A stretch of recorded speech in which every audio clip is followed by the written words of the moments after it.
And as men, we hear all the time, you're supposed to be a king and you're supposed to be a warrior. But who's talking about the magi and the lover? Because it's a four-pronged approach. Exactly. You're supposed to be a king. You're supposed to be able to lead and have discipline. But second, you're supposed to be a lover. You're supposed to have compassion, have empathy, be able to hug your woman and let her know that she's safe and that she's okay. You're supposed to be a magi. You're supposed to spit wisdom from the things that you've been through and the things that you've learned. And then you're supposed to be the warrior because you're supposed to come out on top and you're supposed to conquer everything that's in front of you. And that's a real man. It's not sleeping with 50 women and having $1 million and being in physical shape. Of course, all of these things help, right? But what I can tell you is everybody's going through the same shit. Everyone's going through the same struggles.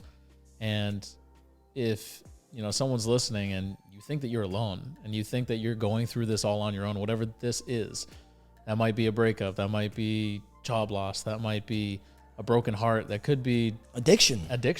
There's a lot of men going through addiction, and you're not alone. There's other people that are going through this. And one of the things that I really want to touch on, we've mentioned it over and over again, and that's finding your purpose. And I think that that's a really broad thing to tell people. Yeah, you're right. And it's a very great thing to tell people. I say it all the time, but I think you don't just want to say it and leave people wondering. Because just like I was, how do I find my purpose? Yes. What is my purpose? Yes. How many people are asking, what is my purpose? How the fuck do I find it? And for me, I can't answer for everyone, but I can tell you that my purpose and everything that's been in aligned with my purpose has always been on the other side of my deepest pain. Every painful moment that I've gone through in my life, and I'm talking deep, hurtful pain, has always led me to be that much closer to my purpose. And I do believe that as men, we have to sometimes struggle. And I believe that we have to overcome struggle. We have to overcome addiction. We have to overcome discipline. We have to overcome a poor mindset. We have to overcome these deep, dark demons that are in our mind every day. But it's on the other side of conquering those that the warrior is unleashed. What's up, fam? My name's Andrew Loringer, and this is the Planted Moves Podcast. Planted Moves was created for those looking to better themselves and become their greatest version by discerning clear vision, pursuing higher purpose, and staying grounded in faith on the road to success. Welcome to Planted Moves.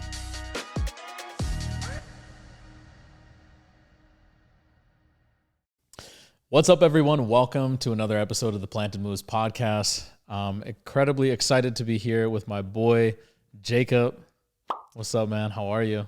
Bro, living life in Miami. You know how it is. It gets hectic. It's been a good day, though. I'm happy to be here. I'm happy to be here with you. Yeah, man. Thank you for coming. Dude, of course. Well, dude, I wanted to have you on the podcast because you and I have been going through an incredible journey over the last, what has it been now, 8 months? 8 months. So I've mentioned a couple of times on the pod in the past to some of our guests that I've been going away to a retreat center. You and I met at this retreat center, yes, and it has been one crazy journey. So it's been a lot. It's been a lot. We've learned a lot about each other. We've learned a lot about some of our past experiences and how those have shaped our present and who we are. And dude, I just wanted to have you on the pod because some of the stories that you've shared with me, like man to man, have just been very moving. They've been inspiring. And I felt like there's absolutely no way that someone can't listen to your story and walk away with anything but positive vibes and nuggets that can help them. I appreciate that. Yeah, we've, to be honest, we know things about each other that, I thought at least, I would never tell anyone else, right? I had these ideas in my head of like, I need people to see me a certain way. And we went to this retreat together, and we not only learned like how to be a man and how to process your emotions, but then they put you on the spot and say, hey, like, be your most vulnerable self. Yeah, and that's tough. And learn how to do that. And, coming from, me and Drew, the first time I met him, it was like, I see this guy, and of course, it's another man. I got to chest up. I got to look, I got to kind of see like where he's at. And I was way more swole back then too. Yeah, it's only a little bit. And I had hair. So, at that point it was like from there to where we are now, where I can look at Drew and say, hey, like, I have this problem, or something you said bothered me, and we can have this open communication. So it's that special thing that like we've bonded over. I feel like. Absolutely, man. Well, I mean, some of the things that we talk about at the center, I think are just so imperative for men. I mean, just that thing that you mentioned where if you have an issue with me, not even with yourself, if you have an issue with me because of something that I said, you can address that. you can bring it to light, and we can talk about it like men without it turning into some type of altercation or argument. 1,000%. I think the biggest thing, it's crazy you said that, is nowadays one of the biggest things lacking in men is just communication, right? Yeah. Communication without reaction. It's like there's an art to like communicating, because communicating, what people don't realize, is 90% of it, right, is through body language. Mm-hmm. I think you actually told me that. And most of it is actually listening. Communicating is listening. And I had the biggest issue with that, right? It was like I wanted to communicate with people around me, my significant other, men around me, my brothers, and I only communicated. I listened to respond, not listen to understand. Yeah. And this retreat really taught me that, to say, hey, I'm gonna look at you in your eyes, and I'm gonna really take in what you're saying. So then when I give you a response, it's not just to prove my point. It's to be here with you. Yeah, and to hear the other person. But I think that goes beyond the relationship that we have as men, but also relationships in general. 1,000%. Right? Communication is everything. And it's communication, like you said, not from a perspective of I need to be heard and I need to get my point across, but how can I stand in a position where I can really make this other individual feel understood, where I can say, you know what, I understand 100%. Where you're coming from. Like, that totally makes sense to me. Even if it doesn't make sense, it's not lying to the other person, but it's acknowledging where they're coming from. Exactly. Preach. Yeah. Preach. Yeah. Me and Drew have had some funny stories.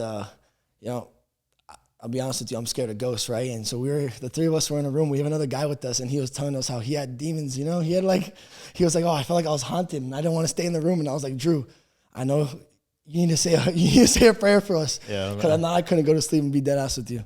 But yeah, man, this retreat, we learned a lot. And I know you were talking about shadows and how that's a big impact that you've learned. It was good for me, but you really dove into it. Yeah, man. So shadows was impactful for me. I think that was one of the most impactful parts of the retreat, because I didn't realize so often we go through life and someone might say something to us and it's super triggering. I might say something on this podcast and it's going to trigger the shit out of somebody, right? But what we don't realize is the thing that's being said by that other person is something that is subconsciously within us. And that's why we're triggered by it.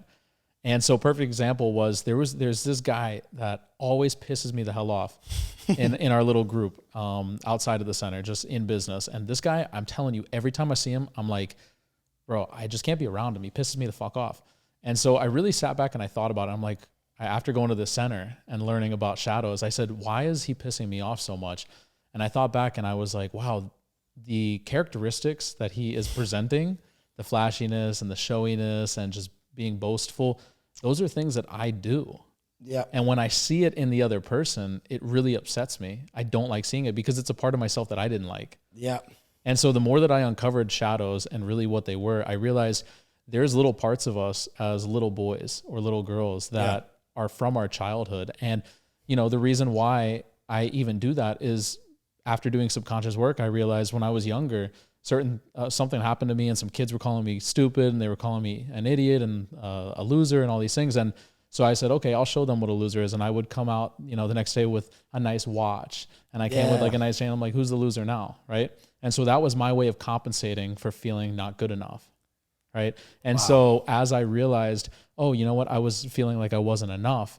Now that I've accepted that and I realize I am enough, now when I see it in other people, I'm like, it kind of triggers me because now I'm like, dude, this guy doesn't think that he's enough, and he's boastful and he's presenty and he's showing himself to be something that he doesn't feel like he is inside, but nobody else understands that because they haven't done this work. I fucking love this shit. I fucking love this shit. You hit it on the head, and it was something, funny he says that, because the same way he's triggered by that guy is the way I was triggered by Drew. And we kind of had to call each other out. We had to sit down one time and say, hey, look, this is my first ever judgment of you. This is what I thought about you. Yeah. And the first thing I thought about Drew, I was like, this guy's a narcissist know-it-all, right? But when I looked in the mirror, I was like, wait a second, but I have those traits too. Yeah. And that's why, but it's had nothing to do with Drew. It had nothing to do with that person. It had to do with me. Yeah. It's like, damn, I have those traits in me. And now I can really be aware of how I want to present myself to the world. And I think that was the most crucial part, especially with the shadows, is now when things anger you, it's almost, let me take a step back and not react and see, why is this angering me? Is it something that, maybe if someone punches you in the face, obviously it's going to anger you, and there's no shadow there. Someone just assaulted you, right? But sometimes when someone cuts you off, or someone says something, you know, right? Or someone calls me buddy. The first thing Drew ever did, he called me buddy. And I didn't like that. And I don't know why I didn't like it. It's not like, and I really went up to Drew and the other man in the retreat, and I was like, guys, I don't like that you guys call me buddy. And it was a big thing for me because I would have never said that. I would like just internalize it and been like, oh, do they think I'm weak or do they think I'm less of a man? And that's why they're calling me buddy. Yeah. You know what I'm saying? That's kind of what Shadows did for me. Like, it gave me that awareness. That was the key. Yeah, that's huge. But, you know, I think it was very difficult for me at the beginning, right? Because I was pinpointing all the things that I hated in other people. Like, as I was writing it down, I'm like, this guy's a narcissist. This guy's a know-it-all. This guy, you know, thinks he's, you know, better than everyone else, X, Y, Z, and all these different factors. It was so interesting because as I wrote down all the characteristics of the individuals that I hated, I couldn't accept the fact that I didn't like those because they were in me. I was like, that's bullshit. I'm not like that. I'm not like that. And I rejected it. And I think many of the people listening will hear this just like I did at first and be like, that's bullshit. I don't like her because she's a bitch. I don't like her because she's talking shit. I don't like him because he's X, Y, Z. And they dismiss it and they have that cognitive dissonance that, no, I am not like that. But when you take the time to really think back on it, there's so many similarities. And when you're triggered by somebody doing an action or saying a certain thing that is within yourself. However, it doesn't always have to be what I found, and this is what helped me, is it doesn't always have to be negative. The reason why I love people like Mike Todd, who's a pastor out of Tulsa, Oklahoma, the reason why I love Rich Wilkerson, the reason why I love some of these individuals, because they possess a gift that I admire and I adore, and I know that I have within myself, which is the ability to connect and to speak and to hold hands with people and to help them on this journey and be of service. So it doesn't always have to be negative. Sometimes you admire people because you also possess those qualities. And the only reason you're able to see them is because you have them within. That's a lot. And this is how you know that you have the gift, right? That was almost like a sermon right there. And I'm Jewish, but I'll tell you, like, that's as close as it's gonna get for me. I'm gonna tell you right now. And you know what's crazy? Like, even people on Instagram, you know, if you ever scroll on Instagram, right? This happens to me. Like, I really don't get triggered by people in public, but on Instagram, I'll get triggered, right? I'll be scrolling Instagram and I'll see so many people. Now everyone has a podcast, right? Yeah, everyone does. And it's facts.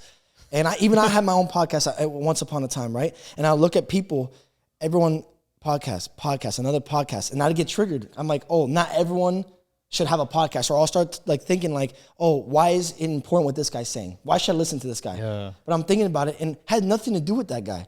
It had to do with my insecurities when I had my own podcast. Thinking, wait, are people going to listen to me? Is what I have to say worth it for people, right? And every single thing, is the camera angle right? Is this right? And now I would judge people so harshly on their own podcast when sometimes, man, just doing something. They're doing something. They're doing something positive and they're trying to follow their purpose. And who am I to knock that? Yeah. And that was like a big lesson I learned, especially from the retreat. That's great, man. Well, I can honestly tell you that it is in that pursuit of purpose, like you mentioned, that can almost pull you out of very negative places. And I think the pursuit of this, because I've been very successful with the mortgage business, very successful, and I've made a lot of money. I've spent a lot of money. I've lost a lot of money, but I've made it back. And all these different, you know, things that I do for work are great, and I'm very good at it. But it's not always the most fulfilling, right? And one of the things that I have learned along the way is in that pursuit of purpose, real fulfillment is found. That's beautiful. Real fulfillment is found because it takes so much courage. If you are going to pursue purpose, that shit is not going to be easy. Just because I have a setup and I have cameras, you don't think I go through shit? Bro, I see some of these reels that we recorded and went out and like the shit was focused on like my knee the whole time. It wasn't even on my face. The camera was out of focus the whole time. And I was insecure about posting it. I did not want to post our first episode for like 8 weeks. I sat on that episode because I didn't want to get it out there. But I just had an experience today where I was at the gym and I had somebody come up to me. I'm in the middle of my set this morning and I had somebody, he comes and you know he's in my face and I take my headphones off and I'm like, hey, what's up? And he's like, dude, you got a podcast, right? And I was like, yeah, bro, I just started one. And he was like, hey, I just want to let you know that you really inspired me. And I was like, for real?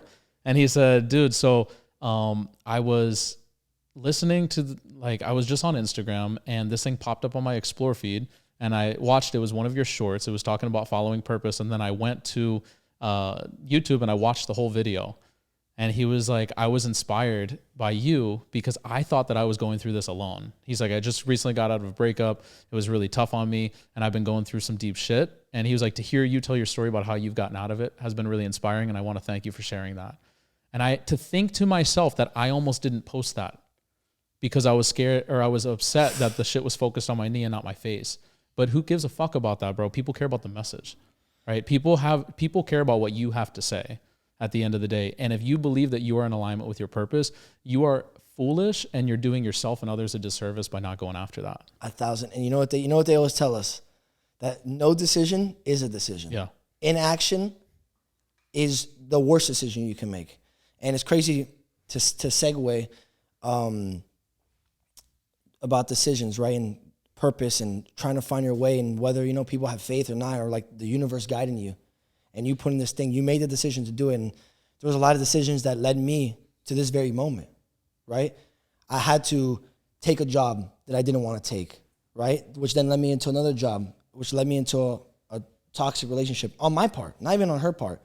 And the ending of that relationship that completely tore me down then led me back to Miami, Wow. right? And then without the relationship, I would have never contacted our spiritual mentors, right? I would have never taken that leap, ever. Which then led me to meeting Drew, right? And it's led to a lot of open doors. It's not as simple as just meeting Drew. No, it led me into, I don't know if you want to get into it in terms of my heart. Yeah, go for it. Yeah, this is a touchy subject, but I'm 27 years old, right? And a couple months ago, I get a call from my cardiologist. It says, hey man, like, we did your MRI recently just to follow up on some things you had when you were younger, and I don't know how to tell you this, but you have heart failure. And I'm a former firefighter, so I knew what he was talking about, and I knew the consequences that came with that. And I sat there, and thank God I was going through this work that I kind of knew how to process my emotions. But to hear that I'm 27 years old and, hey man, your heart's failing. You may have only 5 years, 6 years. He's giving me a timeline. It's just terrifying. It was terrifying. And when I tell you, like, decisions, right? If I didn't take a certain job, which led me to get injured, which led me to go follow up with my cardiologist, I wouldn't have found that information, right? And then I found out that information a day before I was supposed to go to a retreat with you guys. And I didn't want to go. I was like, no, I want to be with my family. I just found out this news that, hey man, my life is potentially, I got to stop being a firefighter. I got to change the way I live. We work out. And my dad's like, Jacob, everything, God put a plan for you. Everything's aligned for you. Go to the retreat. You made the commitment, go to the retreat. And I showed up to the retreat. And as a man, right, I didn't want to ask for help. I didn't want to tell people my problems. So I'll deal with this on my own. And I get there, and I remember, Drew, always vulnerable, always, would set the tone. And that's something I loved about Drew and Bob, our other friend, that they'd always sit, they didn't want to sugarcoat anything. And so they came in and fucking set the tone. This is what's happened to me. I've had these problems, and man, I don't feel good. I'm like, okay, I got inspired, and it came to my turn, and I said, hey, like, guys, I don't know how to say this, but I got diagnosed with heart failure. And everyone was just quiet, and all of a sudden, there's a woman in the retreat, and she says, well, Jacob, funny story, I'm actually a cardiologist. Okay, well, that's weird. And I was like, oh, that's amazing. Like, maybe you can help me. She was like, oh yeah, who's your cardiologist? I said, oh, well, I just got referred to this guy. I won't say his name, but he's a cardiologist, a really solid cardiologist, and I couldn't really get an appointment soon. And she was like, well, that's crazy because I actually taught that guy. He was my resident. Wow. Like, I get goosebumps talking about this because it's like all the decisions that I had to make, wrong or right? I thought they were wrong decisions, but they ended up being right decisions. Taking this job that maybe I shouldn't have taken, and my ex breaking up with me was the catalyst to all of this. Yeah. And all these small things had to happen for me to find this out. Because I maybe would have gone with this thing, and I would have croaked and died. Because I would have never known, never would have got medicated. And that's kind of the, hey, inaction is a decision. Bad things that you think are bad, perspective, it's all perspective. Bad things that you think are bad are leading you down that path. And have faith. And without this retreat, I don't know where I would have been. I might have spiraled, to be honest with you, because I had you guys, you guys were all saying nice things to me, and you came up to me, and this is the type of guy Drew is. We were all there. I was having a tough time. You can ask him. And classic. I'm a man. I don't really cry. I was crying. He saw me. He saw me be vulnerable and cry. And after I finished my part, and I was really kind of like just letting it all out, and Drew said, Jacob, like, it's so special that you're going through this, because I can see it. You may not be able to see it. I can see it. That one day you're going to be talking to people in front of an audience, telling people this story and how you overcame it, because you're going to overcome it. And it's that belief, right? That friendship that someone says, and right? I've known Drew for 8 months, and it almost like he's telling me things that people I've known for 20 years haven't told me. And it's this belief that when you looked at me in my eyes, brother to brother, like my soul to your soul, and you said, this is what's going to happen. And I believe that you're going to overcome this, and I believe that this is something that's going to propel you and make you more successful than you've ever dreamed of being. And I thank you. I appreciate that. Of course, bro. I thank you, because that was something. Tearing up over here. No,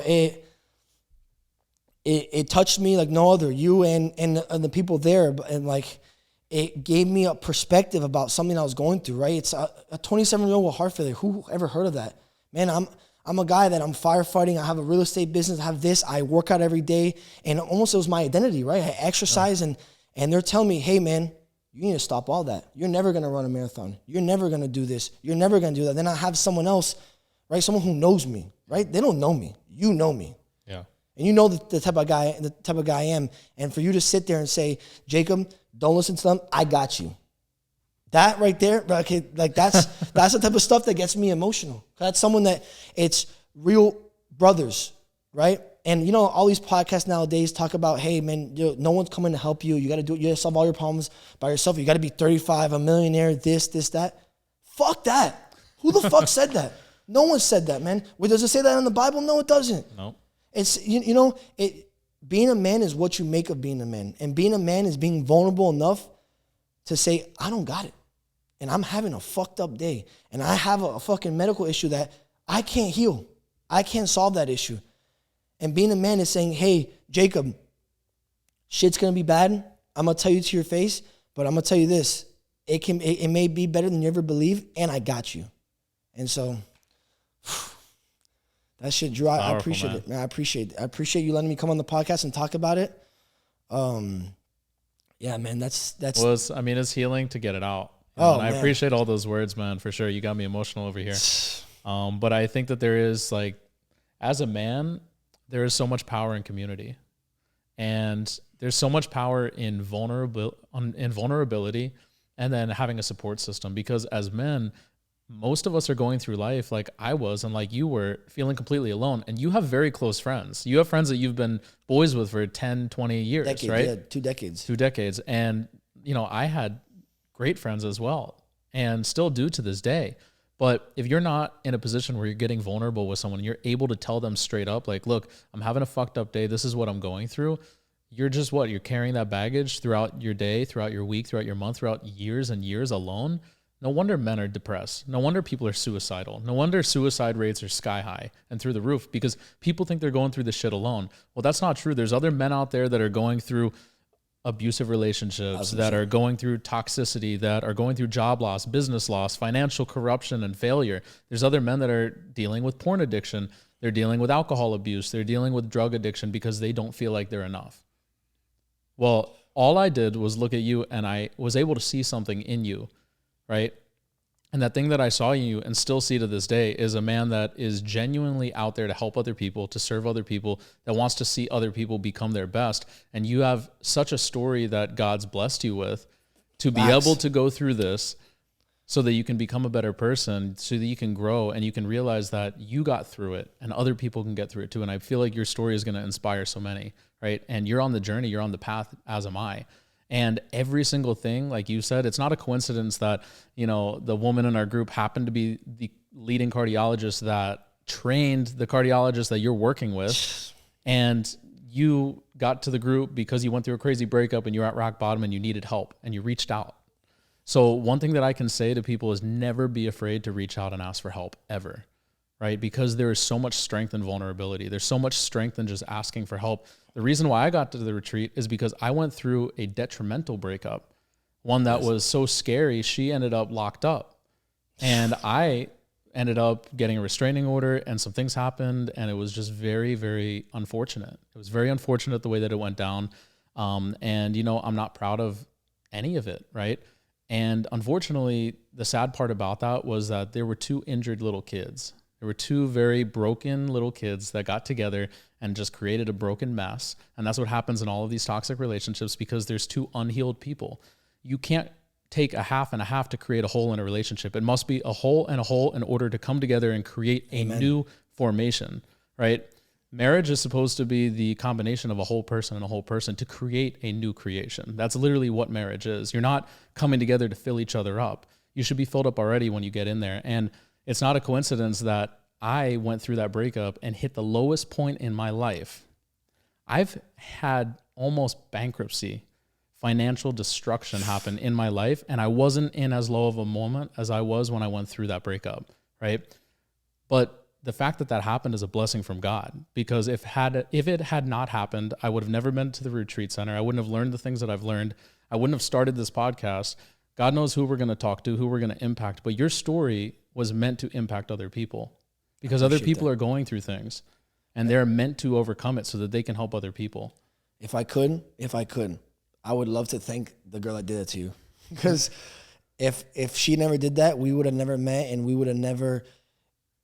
Everyone's in each other's life for a purpose, and I believe that wholeheartedly. Yeah. Whether it's for a split second or for a lifetime, and whether for us it's this 8 months or for a lifetime, I'm blessed to call you my friend. I'll be straight up with you, and I appreciate you. And it's crazy what you were saying in terms of these like broken relationships, right? And I think it comes. You know, you'll kind of see all these podcasts, right? The Andrew Tates and these guys kind of saying like, oh, you need to have these things figured out, and kind of like, kind of putting it in a way that like, oh, you'll just bring a girl in whenever. How I see it is the reason there's a lot of failed relationships are like depressed men is because they look for purpose in external things, right? I did it. Let's not bullshit. I did too. I did it. And you know where I looked for my purpose? In relationships, 100%. For me, it wasn't the money I made or if I was firefighting or if I was this. It was I wanted to find purpose in a relationship. And I put so much pressure on it. And then that became my identity, right? And so many men from personal experience put their purpose, you know, wholly on their job, or just on finding a girlfriend or a partner, or just on their friendships, right? And really, the purpose comes not from here. That's not where the purpose comes from. You have to sit down and really like meditate and feel on it. Whether it's meditation and working out, and however you meditate, however you feel like you can like sit down and journal, right? That really helped me, and say, what are the things I love to do? And have quiet time. Put your phone down, delete Instagram. You don't need to wake up at 6 a.m. You don't need to do ice baths. Forget all that. Let's just do one thing. Sit down, put your phone away, have a nice comfortable area that you feel comfortable in, and start jotting things down. Let the emotions flow out. And I promise you, you'll find something. And it may not be something you like, but that's coming from in here. And you're going to have to deal with that at some point. And in dealing with that then may show you your purpose. Yeah. Right?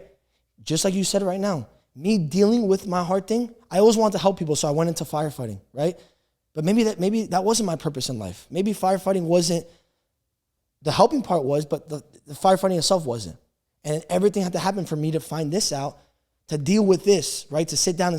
Holy shit, I'm scared. Holy shit, I don't know what the fuck I'm gonna do. And I Jacob needs help. And I had to sit in the mirror and say, you need to ask for help.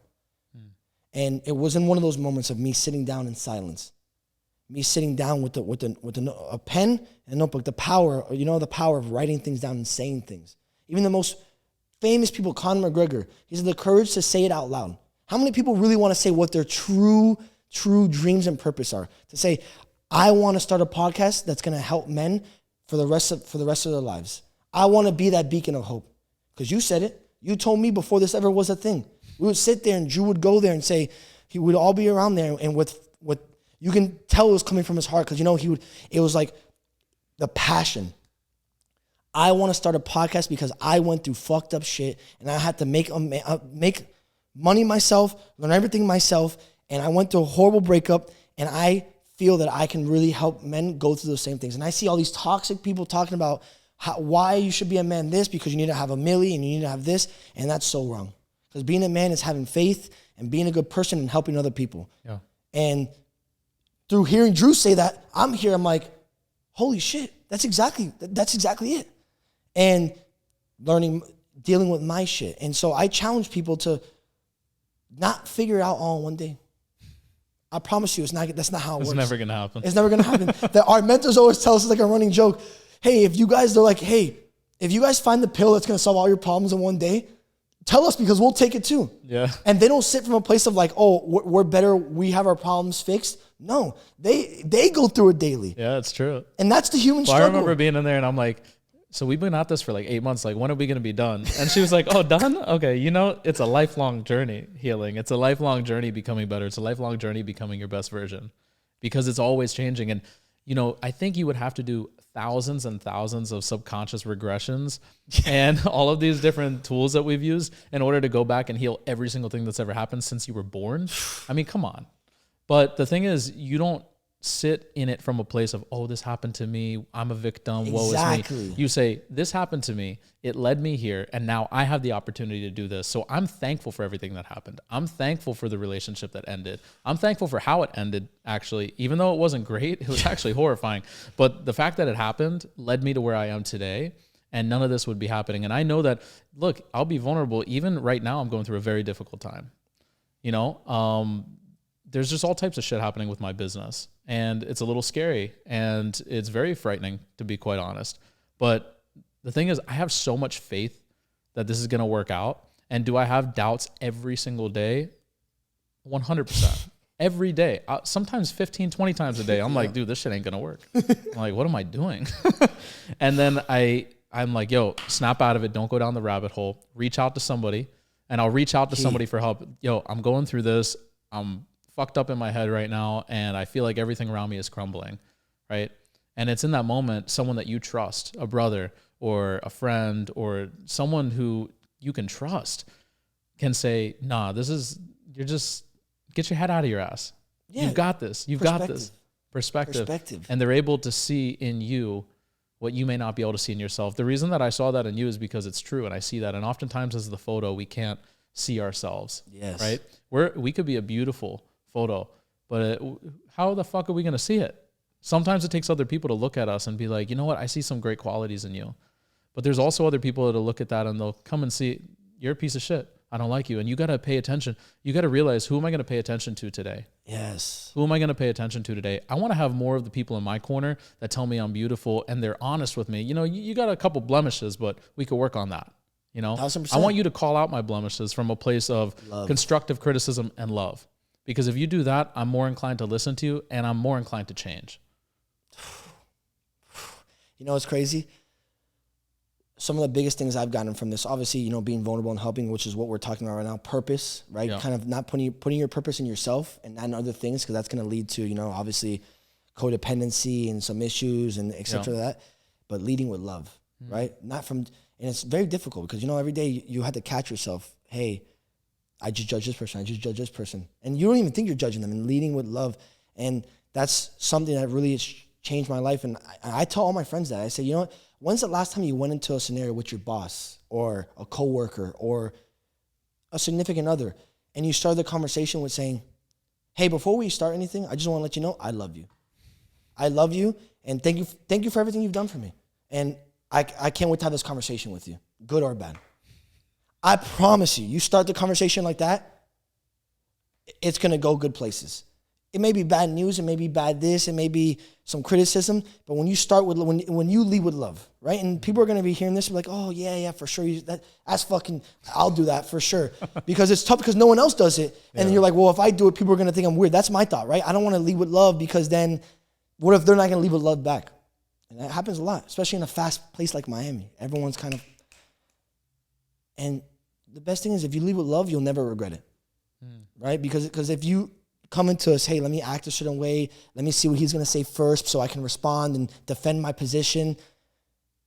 Or you can lead with love, and whether he leads with it or not, or he responds with it or not, You came from a place, your real self, your real soul. This is how I'm really feeling. You leave with love. Just in small interactions, key. Like I hate to be the guy, hey, this is some advice to take, because who am I to give advice? You know what I mean? I'm just 27. I'm trying to figure it out.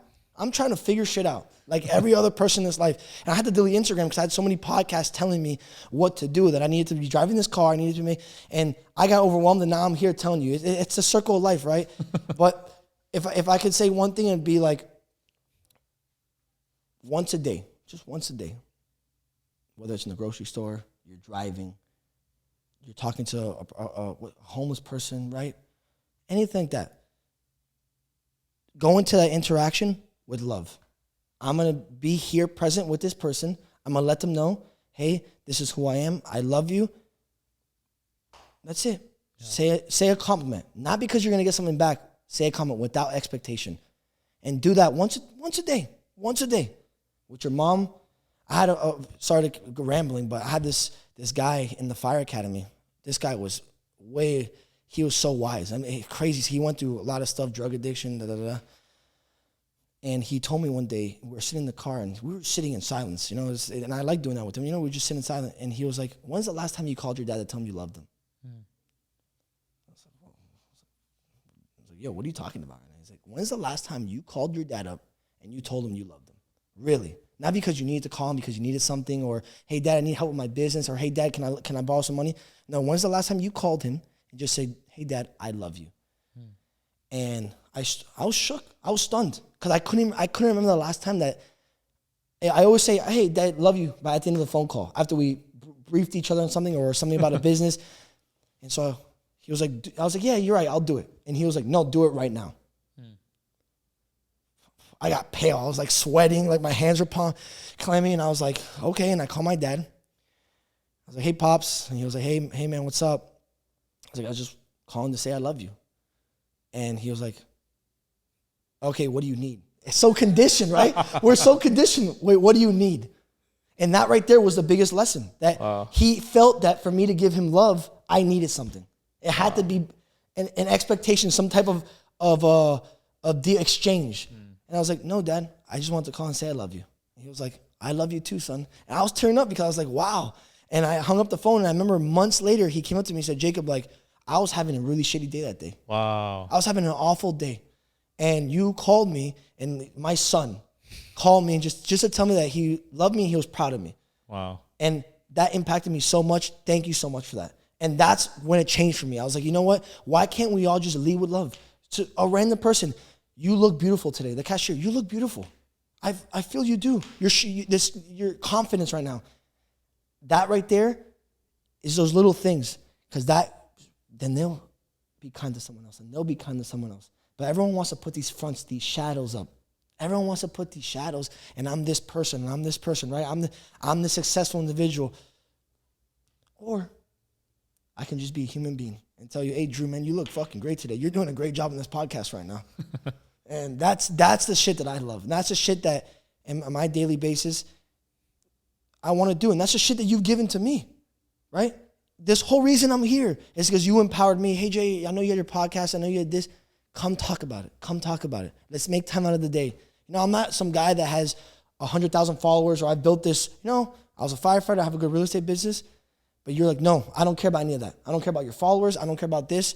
You have a story. Please come tell it. Yeah. And so as far as I'm concerned, you're doing your purpose. You're doing it every day.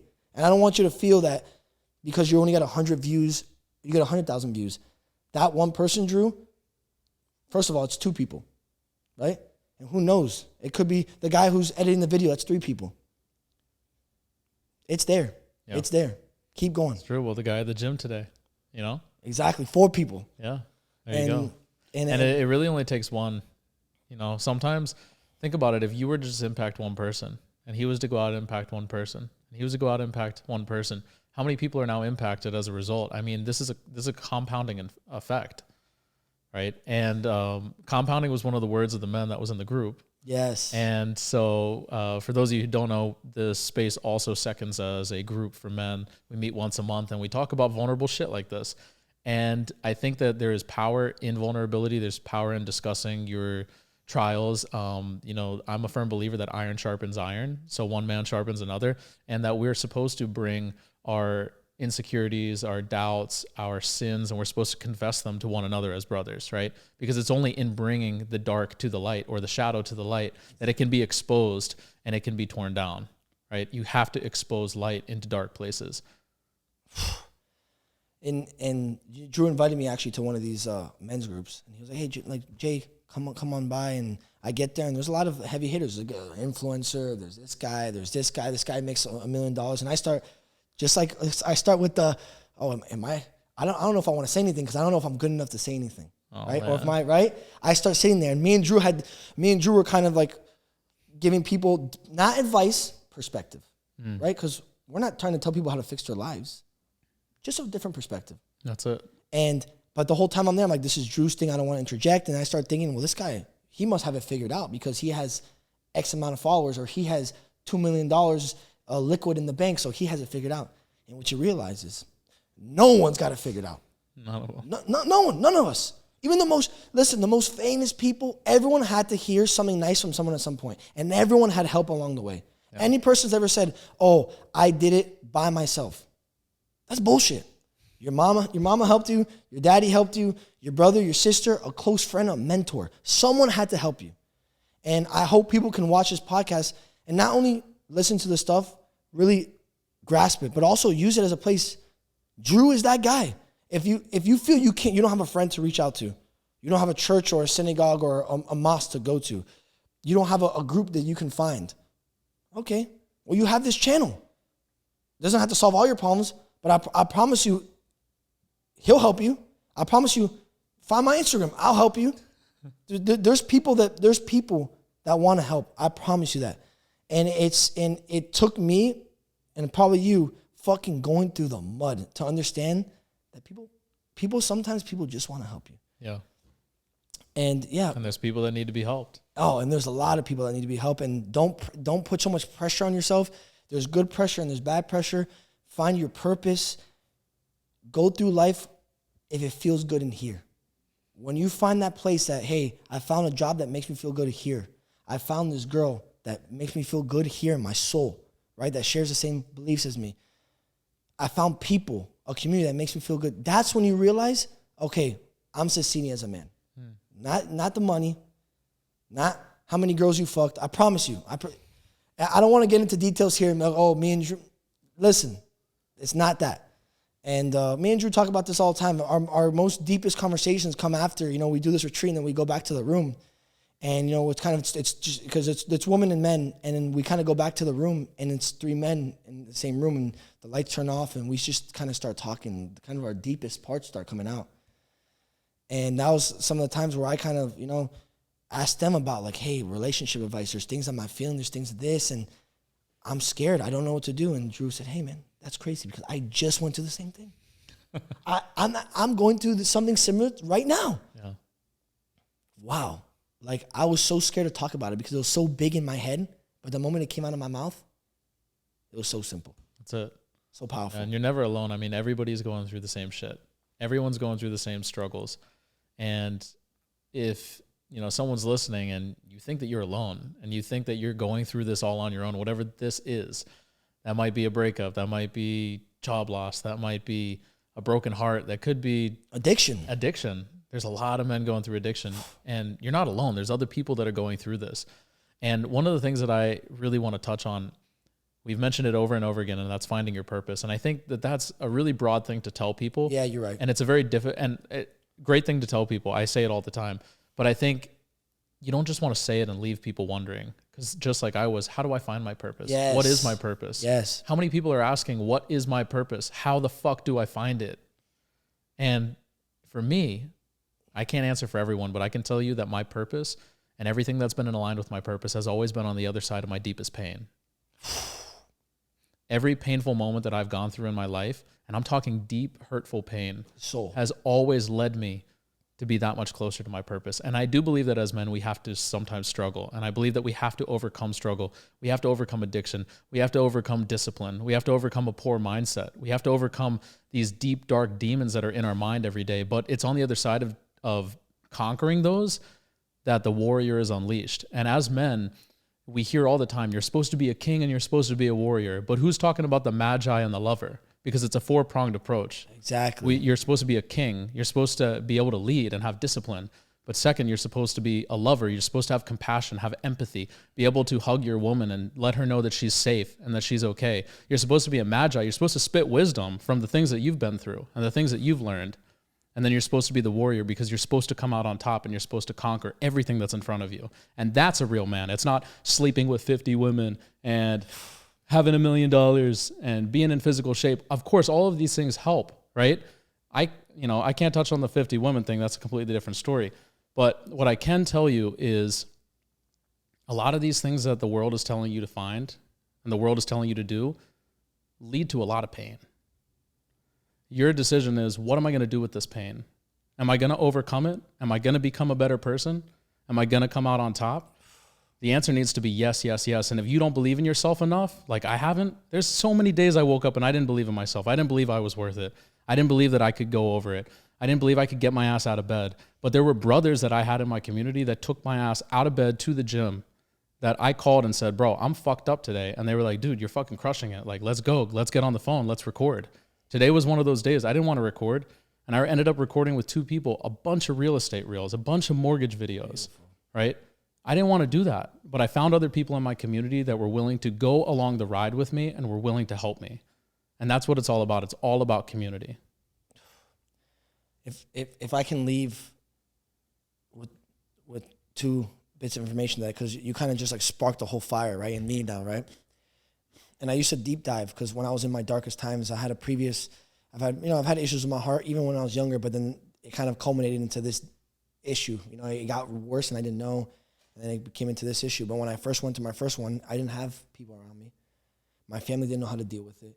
I didn't know how to deal with it. I hadn't done this retreat, and I went down. I was in a dark hole. I was in a very deep, dark hole. And it's like, you know, suicidal thoughts, just like hopelessness, fear, right? Even saying that, like, I'm scared saying because I don't want people to think, oh, he's weak because he's had those thoughts before. But if one person had it, then I hope it helps. But one thing I learned, man, I went down this deep hole, and then I was like, man, I got to do something. So I was like, you know, let me look at the most highest performing people that I thought. So I started reading like Navy SEAL books, right? I see these guys. These guys are fucking warriors. These are the guys I want to be. And, you know, they tried to do a study of like, why do these guys pass? Why are the ones passing, and why are the ones failing, the 90% failing? You had D1 athletes failing. You had Fortune 500 CEOs that came in to do this failing. And you had Joe Schmoes, nobodies, passing. And it was the people that had been through the worst shit, had the tough upbringings, right? Or the people that can almost, one day at a time, they would break their days to the meal. It was like, if I got to think about, to pass this, I got to do 6 months of this. No, just like in life, to pass life, I got to do 50 years, 60 years. No. Make it to breakfast. That's what they would do. Let me make it to breakfast today. Okay, I got to breakfast. Okay, I'm still here. I'm feeling good. Damn, I'm feeling like shit. I can't do 6 months of this. Okay, let me stop. Let me make it to lunch. Let me make it to dinner. It's another day, right?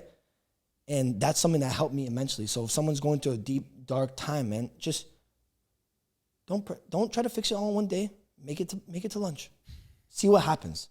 And one other thing that I learned also with myself, this was in the Fire Academy, beautiful mentor, and he kind of told me, I mean, there was this one kid that like he wanted to be a firefighter so bad. And he really wanted to help people, and you can see it in his eyes. He had the passion for it. But for some reason, when he wasn't around us and he was by himself, to put himself to a workout or to keep running or trying to improve, he would never do it. He would just never do it. So then it started reflecting poorly on his performance in the academy. And this guy said, and I tell all my friends this today, he said, you know, on those days you're feeling the worst, and you don't want to work out or you don't want to make that phone call, you don't want to do this, do the sock method. All right, what's the sock method? He was like, when you need to go for a run, don't think about, damn, I got to go do this run. Put your socks on first. Okay, and then after you put your socks on, put your shoes on. And after you put your shoes on, get your headphones, then get a cup of water, And at that point, you're closer to doing the run than you are to what you were doing. And it snowballs and you do the run. And it's with anything in life. It was, hey, I don't want to make this business call. Okay, let me go sit at my desk. Let me pull up my calendar. Break it into the small tasks. You're not weak for not having discipline. You learn discipline from doing it. So break your tasks into small, menial tasks, and you'll snowball. And eventually you'll build that discipline. Eventually, like you said, eventually you'll build yourself into a king. Yeah. Don't put so much pressure. And that was a big thing. Those are the two biggest things that I implement daily into my life. Daily. And then obviously kind of our buzzwords that we keep saying, purpose and perspective, right? And I'm the same as you. My purpose always came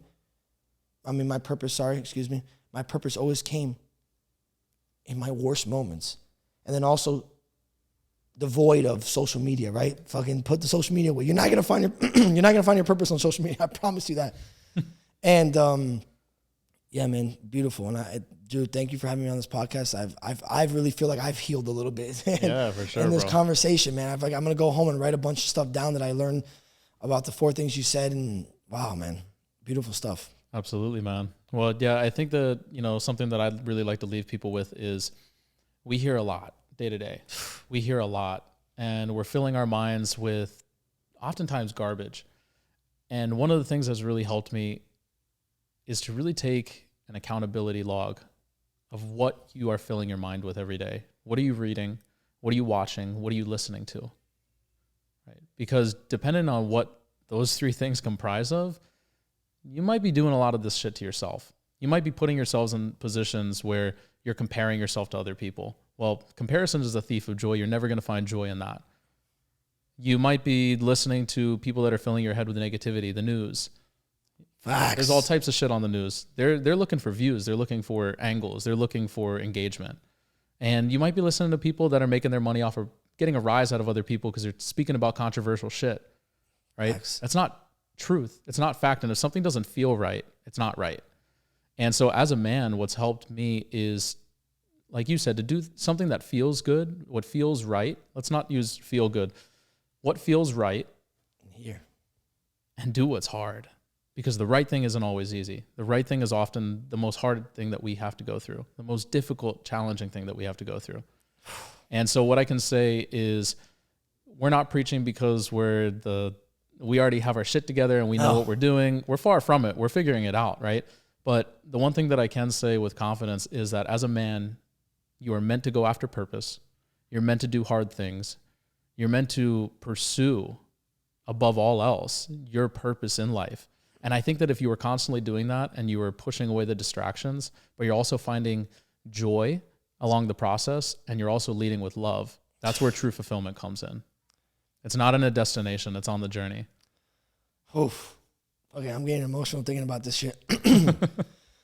Yeah, Drew, thank you for having me on this podcast. Absolutely, man. If anyone's watching this and you guys didn't resonate with it at all, that's cool. I appreciate it. If you think someone you know needs to hear even one sentence, send it to them.